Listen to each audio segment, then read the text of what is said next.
네, 안녕하세요. 한국전자통신연구원 최선미입니다. 오늘 웹3와 그리고 웹3를 만들어가는 블록체인 서비스들을 좀 소개해드리고 마지막으로 미래 전망 나누겠습니다. 목차입니다.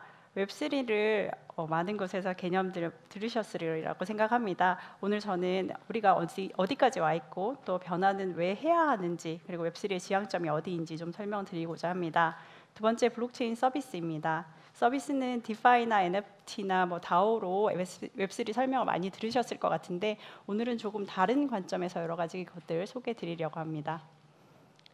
첫 번째, 웹의 진화 관점에서 저는 웹3를 좀 설명을 드리려고 하는데요. 웹이라는 것은 사실 한 60여 년에 가까운 역사 속에서 발전을 해왔습니다. 여러 번의 진화를 거친 웹은 사실 블록체인 기술을 만나면서 웹 2.0의 문제를 개선하는 새로운 비전을 제시하면서 사실 주목을 다시 받고 있죠. 우리 정부에서도 사실 작년 말 정도에 웹3 시대 기반 마련을 위한 블록체인 산업 진흥 전략을 통해서 웹3의 개념들을 좀 소개를 하고 있습니다. 첫 번째는 웹3가 사용자가 자신이 만든 데이터를 보유하고 관리하며 직접 경제적 보상을 받는 등 가치를 증명 가능해야 할 것이다라고 생각을 하시고요. 두 번째는 개인 중심으로 맞춤형 지식을 선별해서 제공 가능해야 할 것이다라는 이야기들을 많이 합니다. 그리고 마지막으로는 약간 탈중앙성과 관련된 이야기인데 더 개방적이고 공정한 환경에서 신산업을 창출하는 기회의 땅이 되어야 될 것이다. 여기서 새로운 산업들이 창출되었으면 좋겠다라는 기대를 가지고 계시는 것 같습니다. 웹의 발전의 이제 개념에서 보면 사실은 웹3와 관련된 이야기가 처음 나온 것은 1998년 정도 됩니다. 팀 버너스리가 소개를 하기는 했지만 그로부터 10년 정도 지난 다음에 에릭 슈미트의 강연에서 웹 2.0과 웹 3.0의 차이점에 대한 여러 가지 질문들이 나오기 시작하면서 사실 개념 자체에 대한 주목을 받는 데까지도 10년 정도의 시간이 걸렸습니다. 시멘틱 웹이라는 거는 약간 의미론적인 웹이라는 뜻인데요. 기계가 사실 데이터들을 잘 이해하고 이것들을 통해서 개인이 어떤 질문을 하면 그것에 대해서 답을 찾아서 가져다주는 지능형 웹의 개념이었습니다. 그때까지만 해도 탈중앙성이나 개인의 데이터 소유권에 관한 문제들은 조금 작게 다루어지기는 했죠. 이후에 블록체인 기술을 만나서 사실은 이러한 부분들이 보강되면서 웹3의 개념들이 달라지기 시작했습니다. 웹 3.0과 사실 웹 3는 조금 다르기는 했는데요. 시작점은 웹 3.0은 기존의 웹을 바꿔서 뭔가 이제 다른 지능형 웹들을 만들어가겠다는 생각이었고, 블록체인이 가지고 있는 탈중앙성과 잠재력을 확인하면서 사실 개념을 만들어 갔는데, 요즘은 웹 3.0에서 솔리드라는 프로젝트를 내놓기 시작하면서 둘의 지향점이 같아지게 되었습니다. 웹3를 만들어가는 것은 사실은 블록체인 하나의 기술만은 아닙니다. 다양한 기술들을 포함해서 사실 웹 2.0과는 다른 분명한 변화를 가져오겠다는 것이 비전이고요. 그렇게 진화해 갈 것으로 생각하고 있습니다.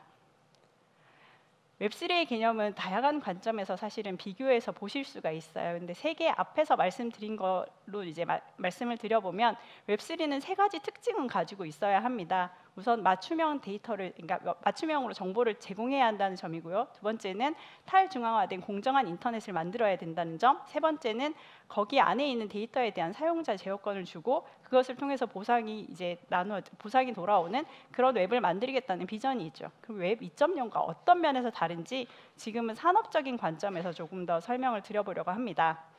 이 개념 자체의 비교는 사실 여러 가지 면에서 볼 수가 있거든요. 그래서 설명을 좀 드려보면 웹 2.0에서는 많이들 들어보셨을 거예요. 플랫폼 중심이다라는 말인데요. 플랫폼 중심이라는 것은 사실 조금 다 많은 내용들을 내포하고 있습니다. 각각의 플랫폼들이 서비스를 제공하고 있긴 했지만 내가 A라는 플랫폼에서 서비스를 받았다고 해서, 그러니까 서비스를 받고 거기서 활동을 했다고 해서 그 활동의 그 내역들이 다른 플랫폼에서도 인정받지는 못하는 약간 갈라파고스적인 그런 개념이었습니다. 그리고 해당하는 기업들이 여러 가지 수익을 창출하는 모델들이 있었는데요. 앱이나 블로그나 SNS 같은 서비스들을 제공하면서 그 안에서 이제 이용자들은 태깅하거나 클릭하거나 하며 광고 수입을 사실 그 플랫폼 기업들에게 주고 있는 상태였죠. 움직이거나 활동하는 것은 개인들이었는데 개인들이 받아갈 수 있는 것은 굉장히 제한적이었습니다. 즉 이용자들이 주로 소비하는 그런 가치를 가지고 있었던 상황이죠. 웹3에서는 더욱 분산화되고 개인 중심이 될 것으로 보입니다. 기업의 형태는 더 다오에 가까운 약간 개인들의 모임, 개인들의 활동을 기반으로 하는 기업의 형태가 될 것으로 예상합니다. 그리고 주요한 그 서비스들은 대비나 주로 라이브 스트림 같은 것들이 될 것으로 예상하고 있고요. 아이디 패스워드로 각각의 그 웹들을 돌아다녀야 했던 그 불편함이 좀 가시고 개인 키 중심의 그런 자신을 증빙할 수 있는 일들이 일어날 것이라고 생각합니다. 그럼 우리는 어디까지 와 있는지 사실 좀 생각을 해볼 필요가 있을 것 같습니다.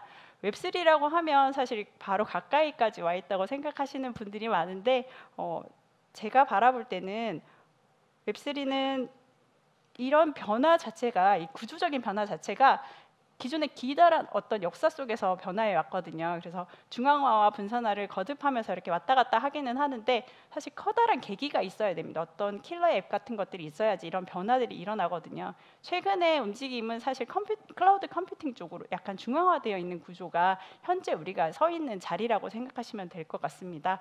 데이터들은 사실 이 중앙화된 곳에서 규모의 경제와 높은 성능 그리고 쉬운 접근성 같은 특징적인 면들이 있기 때문에 데이터가 클라우드 중심으로 모이고 있는 상황입니다.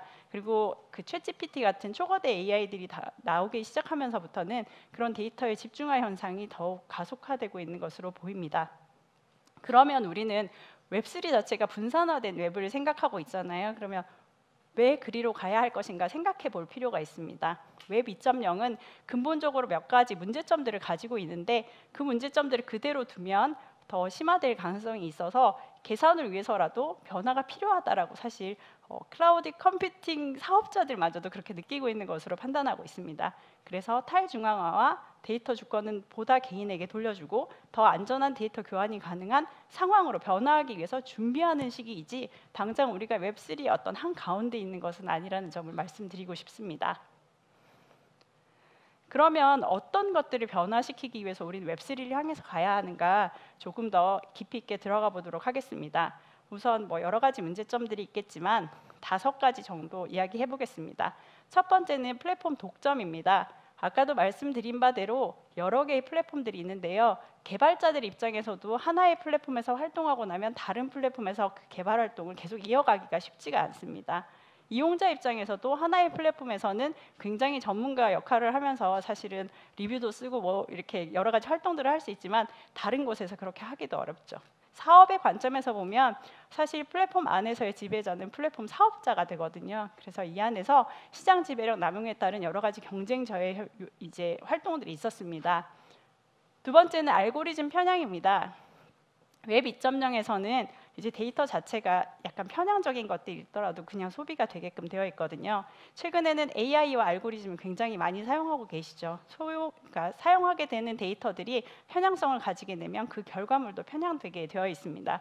AI가 혐오 발언을 이제 배타된다든지 아니면 성별이나 인종, 국가 등에 대한 편향된 서비스 결과를 도출한다는 것은 AI 자체의 문제나 알고리즘의 문제라기보다는 데이터의 문제일 수도 있기 때문에 이런 부분들에 대한 개선도 필요합니다.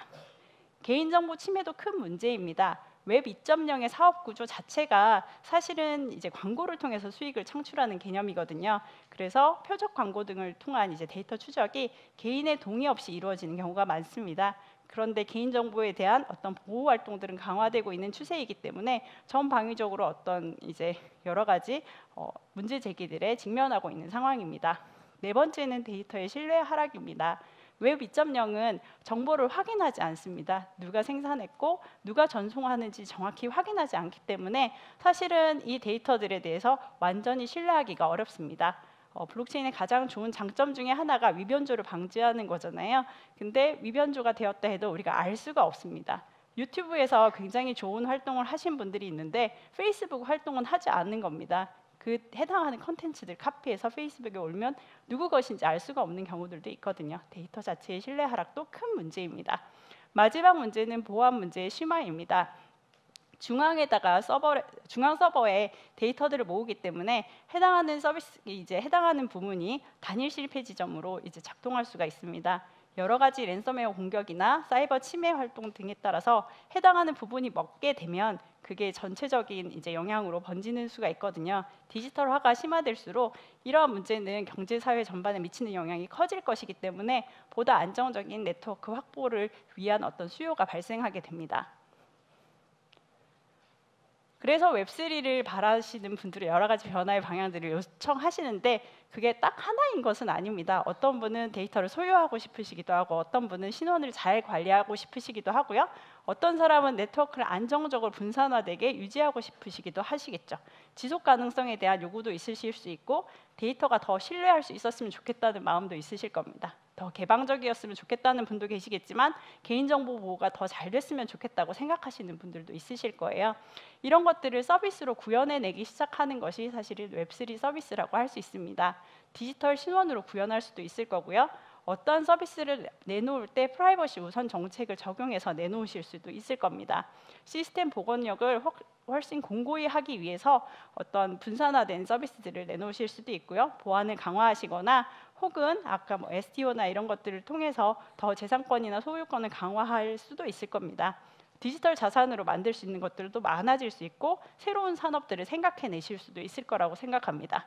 디지털화 진전에 따라서 이러한 웹3가 구현이 되면 경제사회 전반에 미치는 영향이 커질 것으로 생각하고 있습니다. 그러면 아까까지 말씀드린 웹3, 이제 제가 시간이 20분밖에 없어서 사실은 굉장히 빨리 말하고 있거든요. 아까까지 말씀드린 아까까지 말씀드린 웹3를 구현하는 블록체인 서비스들을 좀 소개를 드리도록 하겠습니다. 블록체인 서비스는 사실은 굉장히 다양하죠. 그 다양한 서비스 중에서 첫 번째로 네트워크 서비스를 가지고 왔습니다.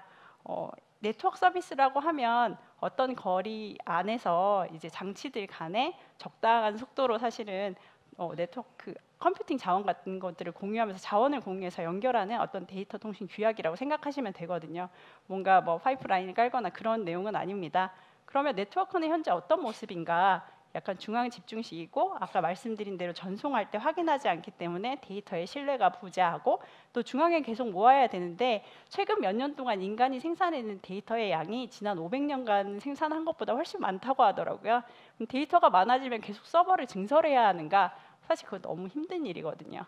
효율적이지 않고 고비용이 듭니다. 이걸 분산형으로 만들고 데이터를 온체인상에서 증명하고 또 데이터 저장 유지의 비용을 절감하는 방법을 찾겠다는 것이 사실은 블록체인 서비스 중에 네트워크 서비스가 됩니다. 이러한 아이디어를 구현하고 있는 것들이 뭐 IPFS라는 이제 기술들이 나오기도 했고요. 이 IPFS 기술은 기존의 웹 2.0에서는 대부분 HTTP나 그거의 보안성을 강화한 HTTPS 방식으로 전송을 하게 되는데요. 이 경우는 어떤 주소를 지정해 놓고 주소를 찾아가서 데이터를 다운받아 오는 개념이거든요. 그런데 IPFS는 그게 아니라 콘텐츠를 분할해서 그 콘텐츠를 데려다 놓고 그것들을 찾아와서 이제 조합을 해서 다시 보여주는 그런 개념입니다. 이런 말도 있거든요. IPFS를 만든 사람이 이렇게도 얘기했습니다. 웹 1.0일 때는 우리가 데이터를 로컬에다 저장했고 웹 2.0일 때는 중앙 서버에 저장했지만 웹 3.0에서는 내 이웃의 컴퓨팅 자원 남아있는 데다 저장할 것이다 라는 얘기를 했을 정도로 주변에 남아있는 유유 컴퓨팅 자원을 이용해서 해당하는 장소에 콘텐츠를 분할해서 놔뒀다가 필요하면 가까운 곳에서 가지고 와서 조합해서 보여주는 개념입니다. 누구나 인터넷에서 데이터를 저장하고 검색할 수 있는 분산 스토리지 네트워크를 구현하는 것이 그 목표입니다. 그러면 해당하는 장소에 콘텐츠가 있는지를 확인해야 하잖아요. 그래서 파일을 검색하고 빠르게 클라이언트에 제공하는 그런 기술들도 만들어내게 됩니다. 그런데 그러면 내 이웃이 나에게 그러한 용량들을 제공해 줘야 되잖아요. 콘텐츠도 저장해야 되잖아요. 그런 활동들을 할 수 있도록 만드는 뭔가가 필요해요. 그 뭔가가 경제적 인센티브가 됩니다. 사용자가 지정한 기간 동안 지속적이고 안정적인 저장, 검색을 지원하는 인센티브도 제공하고 그렇게 만들어진 용량 위에 새로운 탭들을 깔 수 있도록 해주는 그런 서비스도 제공합니다. 이러한 네트워크 변화의 중심에 블록체인이라는 기술이 있는데 방금 제 설명을 들으셔서 아시겠지만 단순히 블록체인 기술만 사용하는 것은 아닙니다. 네트워크 서비스 자체의 어떤 혁신을 유도하는 이네이블러로서 블록체인 기술이 안에 들어가 있는 거거든요. 그래서 IPFS에 뭐 여러 가지 가상자산과 관련된 그런 프로젝트들도 있고요. 최근에는 아마존 AWS나 구글 클라우드가 이러한 업체들과 협력을 강화하면서 사실은 뭐 검증자로 활동한다든지 해서 참여하고 있는 상태입니다. 그러면 기존의 네트워크 사업자들은 무엇을 해야 할까요? 변화된 환경에서 새로운 역할과 성장 동력을 찾느라 이제 고민해야 할 때라고 생각합니다. 연결해서 말씀드리겠습니다. 클라우드 서비스입니다. 중앙화된 서버에 계속 모아야 되잖아요. 거기는 보안 공격의 타겟이 되기도 하거든요. 이거를 탈중앙화하고 이제 탈중앙화 됐으니까 분산화 됐잖아요. 한 곳만 공격할 수 있는 게 아니에요. 그래서 높은 네트워크 회복력도 가지게 되고 또 내 이웃의 그 유유 용량을 사용하니까 전체적으로 가격도 저렴해질 겁니다. 저렴한 클라우드 서비스 제공하는 것들이 나타나고 있고 뭐 하나 검색해 보니까 어떤 프로젝트가 하나 있더라고요. 굉장히 저렴한 가격 보실 수 있죠. 그러면 클라우드 산업에는 어떤 영향이 있을까요? 전체적으로 가격 인하, 보안 향상 수요에 대비해야 할 것이라고 생각합니다. 다음은 월렛입니다. 제목을 근사하게 뽑았는데요. 저는 심화하는 검색 시장 경쟁, 최근에 챗GPT가 가지고 온 아주 큰 변화이죠. 이때 사실 챗GPT와 검색 시장만 바라보면 구글이 90% 이상 점유하고 있는 검색 시장에 뭐 마이크로소프트가 들어와서 코파일럿으로 얼마만큼의 점유율을 가져갈 것인가, 거기서 네이버가 얼마만큼 살아남을 것인가, 이런 고민에 앞서서 저는 블록체인의 지갑 서비스를 생각했습니다. 지갑 안에는 중요한 어떤 자산들이 들어가게 될 것이잖아요.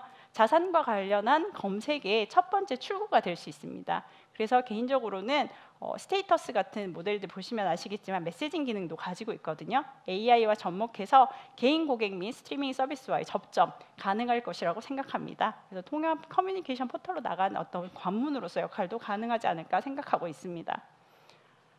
다음은 디파이입니다. 사실 오늘 내내 들으신 게 STO잖아요. 디파이 쪽에서 이걸 활용하려면 사실 두 가지 방법을 주로 합니다. 하나는 가상자산 기반의 담보대출 어떻게 할 것인가 이렇게 생각할 수도 있고요. 두 번째는 이 디파이라는 그런 기술을 시파이 쪽에 가져와서 솔루션을 활용해서 프로세스를 어떻게 참 간소화할 수 있을까 이런 고민들을 할 수 있습니다. 그런데 이걸 가져올 때 가장 큰 문제점들은 제도적인 불확실성 그리고 가상자산의 변동성입니다. 그래서 가상자산의 부분은 좀 떼어내고 솔루션을 활용한 프로세스 간소화를 가지고 오는 것이 STO 지금 들어오고 있는 것이 아닌가 생각하고 있습니다. 디파이 쪽에서 좀 바라보면 약간 더 복잡한 시장이 되었는데 그 경계는 흐려지고 있고요.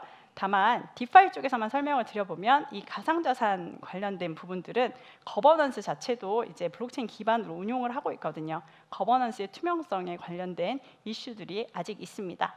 서비스적으로 바라보면 높은 수수료, 낮은 이윤을 가지고 있던 것들을 낮은 수수료와 좀 더 괜찮은 이제 세분화된 프로그램들로 구현할 수 있습니다. 다음은 신용 프로토콜입니다. 이제는 신용을 평가하는 기준도 달라지게 될 겁니다. 기존에는 담보가 필요했죠. 근데 이제는 무담보로 소액 대출 가능하게 될 것이라고 생각하고 있고요. 여러 검증자들, 여러 참여자들이 해당하는 사람들이 가지고 있는 것이 다른 어떤 담보품이 아니더라도 예를 들면 미술품이 담보로서 역할을 못하더라도 그만큼을 인정하게 되면 대출이 가능한 구조로 가게 될 수도 있을 것으로 생각합니다. 개인정보 보호 강화되고 있는데 뒤에서 나중에 이제 오현욱 교수님께서 말씀하시겠지만 영지식 증명과 관련된 기술 수요들 굉장히 강합니다. 이것들도 서비스로 진행될 것으로 보입니다. 블록체인 서비스는 점점 더 확산하고 있습니다. API나 도구 같은 것들 굉장히 많이 나오고 있어서 편리하게 이제 생각하고 계시는 서비스들 이제 런칭하실 수가 있는 상황이 되고 있어서 빠르게 개발자 생태계도 확산하고 서비스도 빠르게 확산할 것으로 생각은 하고 있습니다. 중요한 서비스라고 생각하는 것 중에 하나가 비디오와 오디오 스트리밍 서비스입니다. 웹3로 넘어오면서는 기존에는 SNS 활동 중심으로 하셨었는데 각 개인이 사실은 스트리밍 서비스들을 많이 하시잖아요. 영상도 따와서 설명하는 서비스들 많이 하실 거라고 생각합니다. 그냥 있는 서비스를 조각 투자하는 그런 개념으로 이제 블록체인을 활용하는 것이 아니라 예를 들어서 예전에 그런 개념들을 미디어 산업에서 큰 돈을 투자해서 영화를 하나 만들었어요. 근데 이 영화는 금세 복제가 되는 겁니다. 제가 수익을 충분히 가지고 오기도 전에 사실은 수익률이 0에 가깝게 되는 거죠.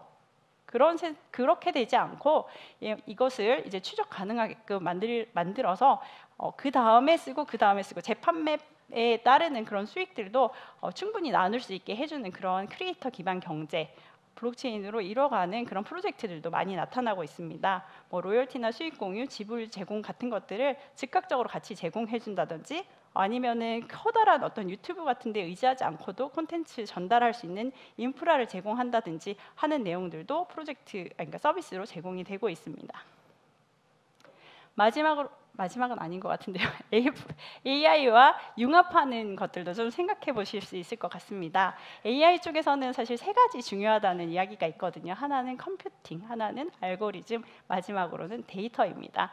특히나 컴퓨팅 관련된 것은 플랫폼 가격의 한 30에서 50% 미만 수준 비용의 탈중앙 신경망 운영이 가능하다고 보고 있고요. 데이터 같은 경우에는 서로 이해관계자들끼리도 어떤 필요한 정보만을 공유할 수 있도록 해주는 프라이버시 보호 이제 데이터 공유 기술을 가지고 AI에 기여할 수 있다라고도 생각하고 있습니다. 그리고 많은 개발자가 참여해서 AI를 개발하면 훨씬 좋은데 사실은 그렇게 하기가 쉽지 않잖아요. 그래서 개발자, 컴퓨팅 공급자, 데이터 공급자 같은 참여를 극대화해서 그런 사람들이 한 곳에 모여서 분산화된 환경 속에서 협력할 수 있도록 만들어주는 서비스들도 생각해내고 있는 상황입니다.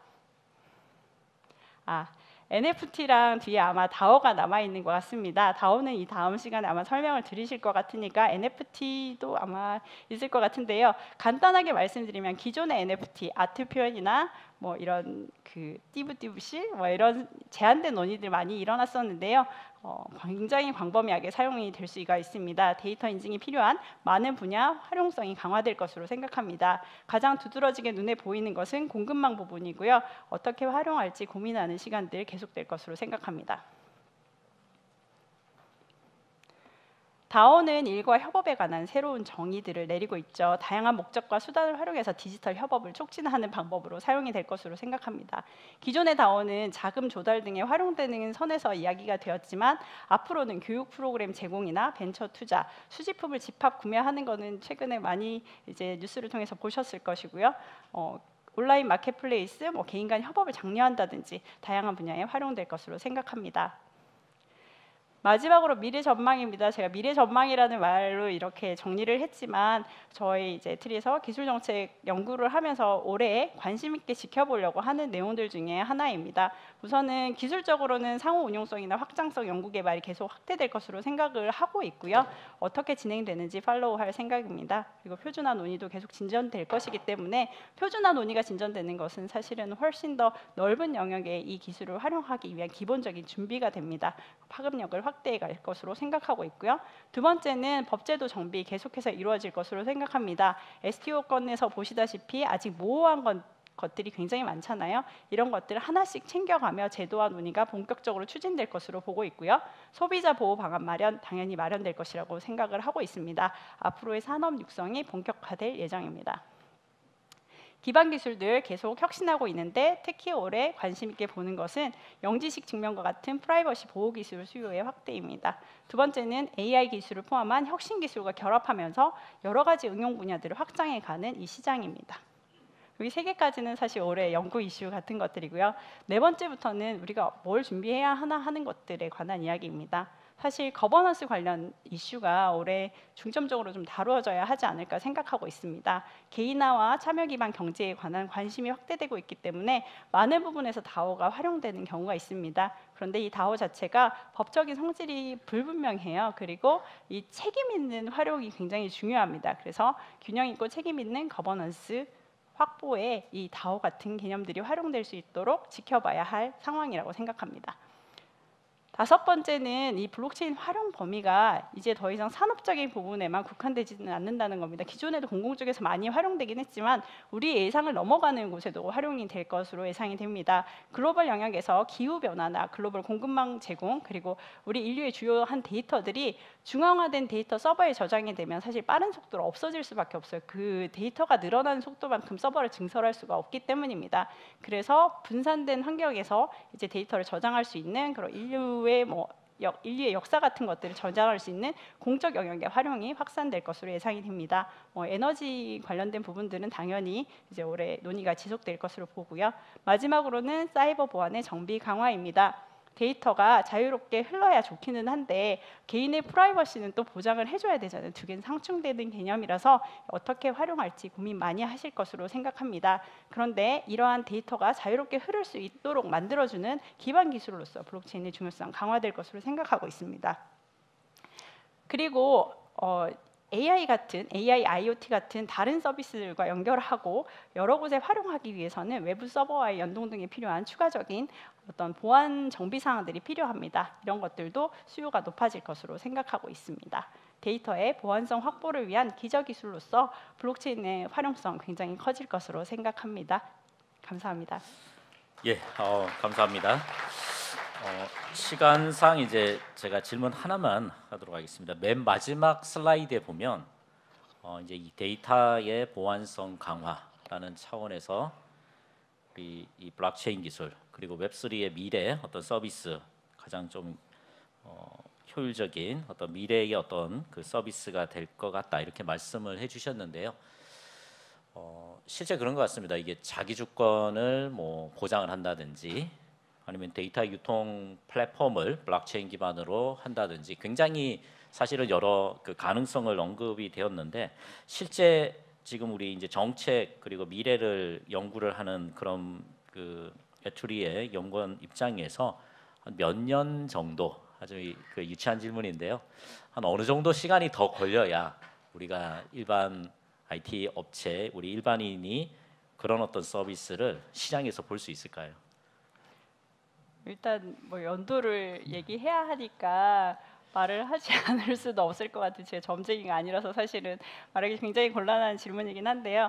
컨설팅 업체들은 사실 한 5년에서 10년 정도 바라보고 있습니다. 이 블록체인 기반의 서비스들이 확산하는 데까지는 그렇게 생각하고 있고요.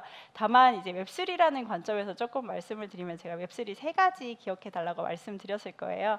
아까 말씀드렸지만 뭐 데이터의 이제 개인 소유권 강화 문제 같은 경우에는 DID 관련된 서비스들이 많이 되고 있고 아까 오전 세션에서도 많이 말씀해 주셨겠지만 신원 인증과 관련된 논의들이 본격적으로 확산되고 있거든요. 그래서 시작하는 단계라고 생각을 합니다. 두 번째는 굉장히 똑똑한 웹이 등장해서 우리가 질문을 하면 바로바로 대답해 주는 우리에게 맞춤형으로 정보를 제공하는 것, 챗GPT 생각해 보실 수 있잖아요. 앞서서 말씀드렸지만 블록체인 기술만이 웹3를 만드는 것은 아니거든요.